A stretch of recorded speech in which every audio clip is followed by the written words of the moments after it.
By the late 3rd century, the Roman Empire covered roughly 5 million square kilometers, stretching from Scotland to the Sahara Desert. It had become too massive and too complex for any one person to govern from a single city. Emperor Diocletian recognized this administrative nightmare and introduced a pragmatic solution, the Tetrarchy, meaning rule of 4.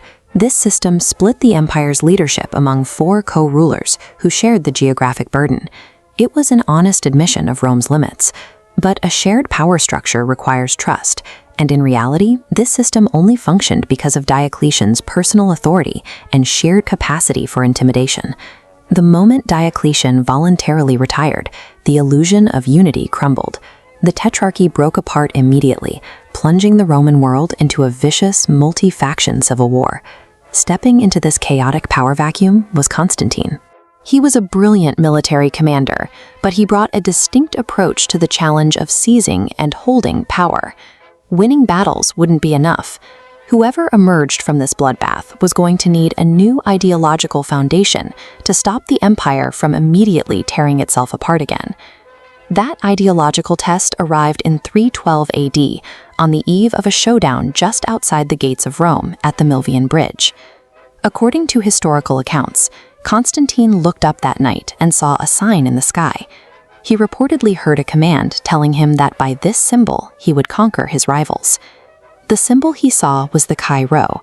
At the time, this was a secret identifier used exclusively by followers of the underground, deeply persecuted Christian faith.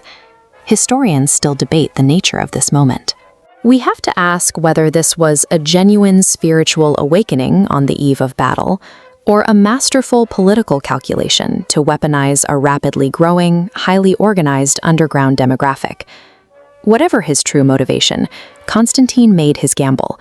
He ordered his troops to paint the symbol of this marginalized minority religion onto their shields right before they marched into combat.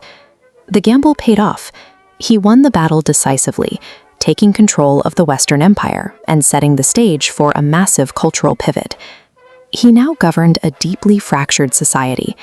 For years under Diocletian, the Roman state had waged a brutal crackdown against Christians, ordering the destruction of their churches and executing believers across the empire. To stabilize this society, Constantine issued the Edict of Milan in 313 AD, a policy that broke with centuries of Roman tradition. The edict legalized Christianity, placing the faith on equal footing with Rome's ancient polytheistic traditions. This move secured a unified demographic, transforming a marginalized group into a loyal pillar of his government. While this solved the ideological fracture that had broken the Tetrarchy, Constantine still faced a massive geographic vulnerability, one that required an even bolder solution. The physical city of Rome was bogged down by conservative political traditions. Geographically, it sat too far from the dangerous military frontiers of the Rhine and the Danube. For a modern emperor, ruling from Rome was no longer strategically viable.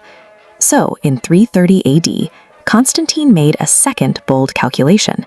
He shifted the empire's center of gravity, moving the capital far to the east to an old Greek settlement called Byzantium.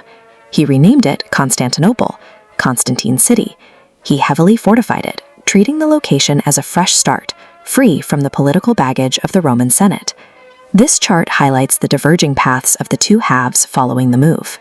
The Western Empire was left on borrowed time, facing a shrinking economy and imminent military collapse.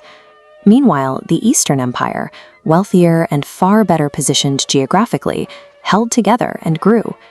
Because Constantine moved the capital east and adopted a new ideological framework, the Roman state didn't die with the sack of Rome. It survived in Constantinople for another 1,000 years after the West fell. In a bid to ensure the empire's survival, Constantine ultimately pivoted away from the physical city and the religious exclusivity that had defined its identity for a millennium. Looking at this radical transformation of the Western world, we are left with a question. Was Constantine truly driven by a divine miracle in the sky, or was he simply executing the most brilliant political strategy in history?